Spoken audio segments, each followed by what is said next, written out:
Assalamualaikum warahmatullahi wabarakatuh. Hi everyone. The presentation right now is about the nature of money and money creation process. Most part of the discussion are taken from chapter 29 of the main Q textbook, Principles of Economics. Some part, especially when talking about money creation and the monetary control, I took some explanation from Cash and Fair textbook. Before we're talking about how money could affect the price level in the long run, we need to understand about the monetary system in the economy. It includes the nature of money and the money supply, how money or money supply is created, and who will be involved in the money creation process. Understanding the process will let us know how the authority control the money supply, what instruments can be used, and what problems facing the authority in implementing the policy effectively. Let's begin with the nature of money. You may find the definition of money in the textbooks easily. Money basically is any kind of assets widely accepted by all people in the economy as means of payment. Therefore, the first and the most important function of money is as a medium of exchange. You exchange your money with goods and services you'd like to purchase from sellers of the goods and services. How much do you have to exchange your money? It of course depends on the value of the goods and services that you would like to buy. The value, as you already know, is expressed in terms of price, and the price itself is expressed in terms of money. Clear, isn't it?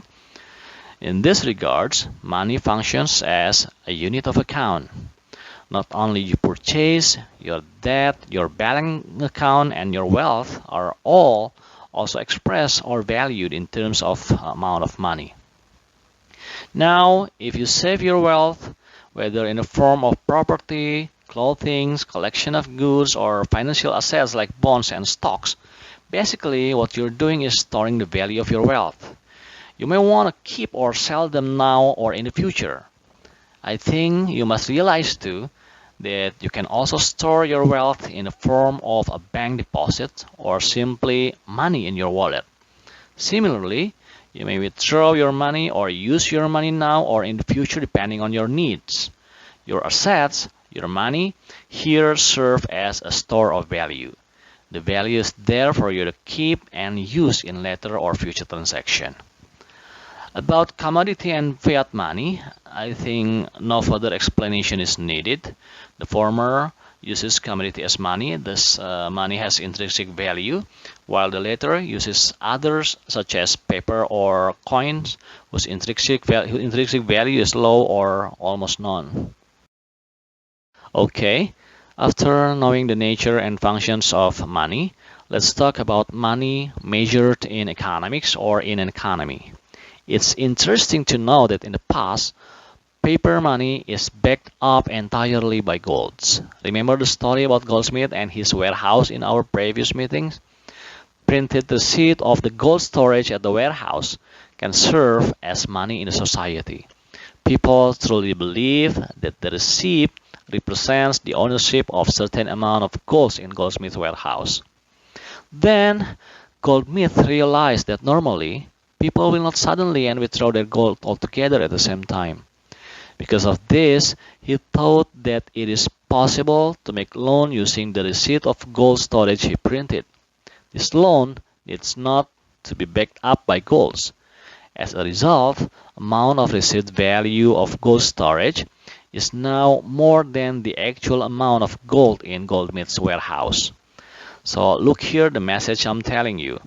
Money is initially backed up by gold in the past. Currently, it is backed up by the central bank's net assets. Money that are being backed up by the central bank's net assets are what we call now base money or M0. Of course, just like in the Goldsmith's story, the value of all transactions in the economy is much bigger than the value of M0. It is not only because money changes hand quickly, but also because the actual amount of money used in the transaction is indeed very much bigger than the M0. What is best money right now? It is the summation of currency and the commercial bank's money stored as reserve in the central bank.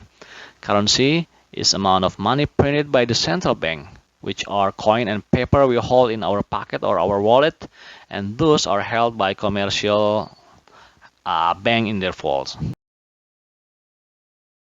Next, we have M1, or sometimes called narrow or transaction money. It is the most common measurement of money. It is bigger than M0. It includes currency and also all relatively liquid deposits in all commercial banks. Your deposits that can be withdrawn from the ATM machines or can be transferred when you buy something online is one example of such liquid demand deposits. Since M1 includes demand deposits, so whenever more loans and thus more deposits are made, it means more money will be available in the economy.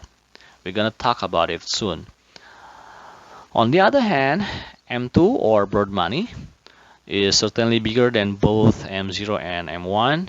It is M1 with additional less liquid money such as time deposit.